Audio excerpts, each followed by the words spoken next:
Force in Minnesota's Twin Cities communities as the Trump administration steps up the fight against illegal immigration. Mike Tobin's been there all week, back in Minneapolis again today. Mike, good morning.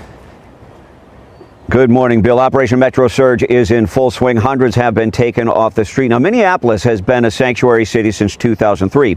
So the warrant that ICE agents served yesterday is pretty typical.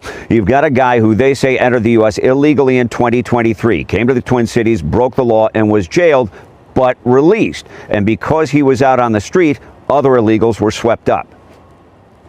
Police warrant, open the door! The target of this raid is a 26-year-old from Ecuador. When the agents showed up here on the scene, they were actually met at the door, so you didn't have a big breach of the door. They didn't have to break it down. They went in and got the individual. In fact, individual, something Tom Homan talked about, because you don't have a handover in the jail, you get the collateral arrests, other people who were in the house. They took at least 3 guys out of the house right now.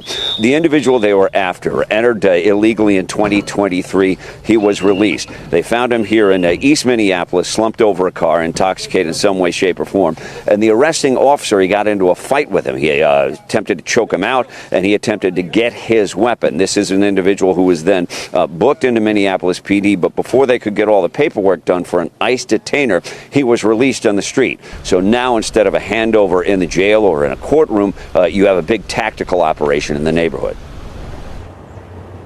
And you had people blowing their whistles, so the protesters came out. And one woman who came out to protest her, she shoved one of the agents who was guarding the perimeter. That was enough for her to get zip-tied and hauled into federal custody. And keep in mind, none of this happens if Angel Quiquintuno